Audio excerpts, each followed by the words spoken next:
play a game. We call these two partners. May dalawang magkaparehas na magkatalikod at ako naman na host ang magsasabi ng category. At pagbilang ko ng 1, 2, 3, go, sila ay parehas magbibigay ng kanilang mga sagot. Tawagin na natin ang mga maglalaro. First group, we have Daniel and Lucky.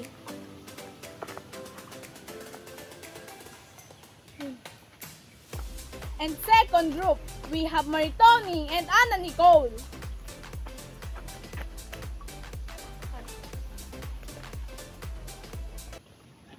Daniel and Lucky.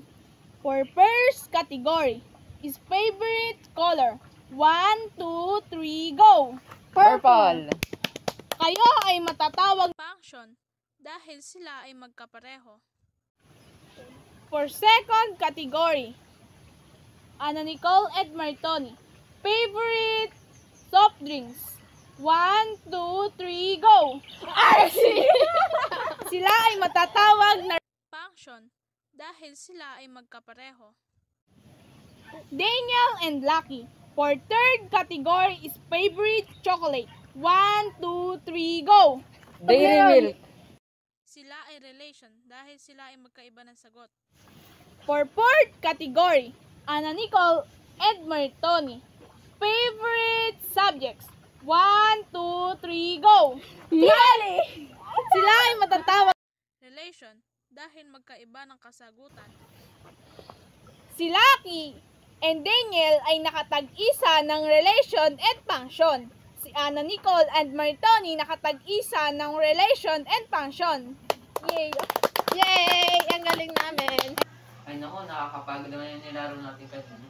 Bakit nga ba tayo naglaro? Anong connect na sa topic? Kaya tayo naglaro dahil para malaman natin kung ang mag-partner ba ay relation o function. Bakit? Ano ba ang function ng relation?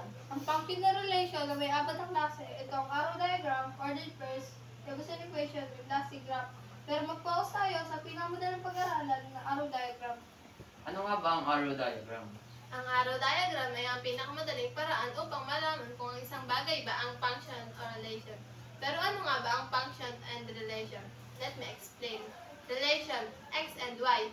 Ang x ay tatawagin nating domain at ang y naman ay range. Ah, yun pala yun. Kaya pala ang sign na nilaro natin kanina, no? Paano naman sa function? Ang function naman ay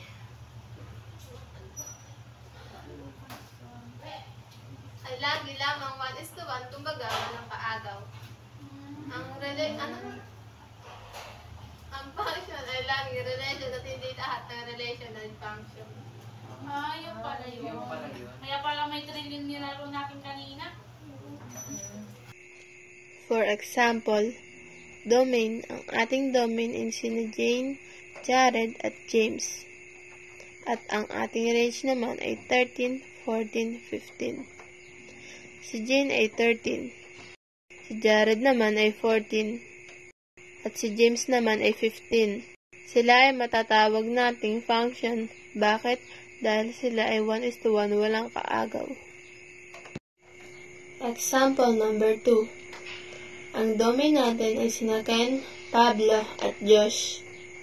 Ang range naman ay chicken, cat at dog. Si Ken ay mahilig sa chicken. Si Pablo naman ay sa cat. At si Josh naman ay sa dog.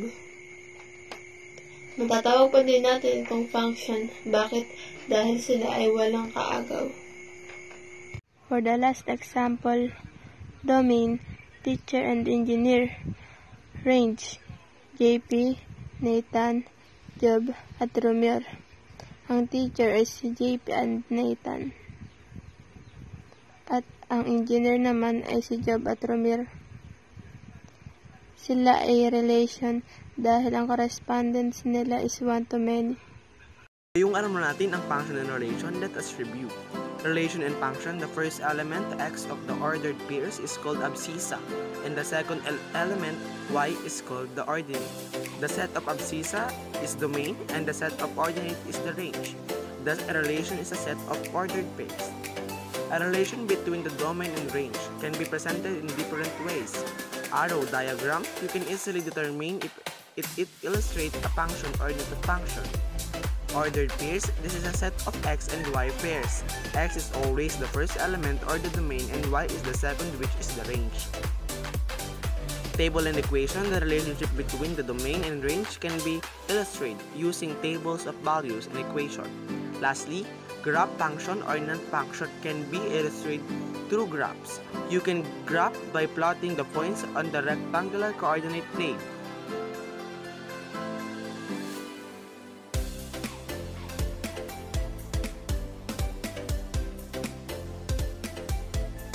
Remember that all functions are relation but not all relation are function. Always remember, learning math is not easy. It always takes time, so don't pressure yourself.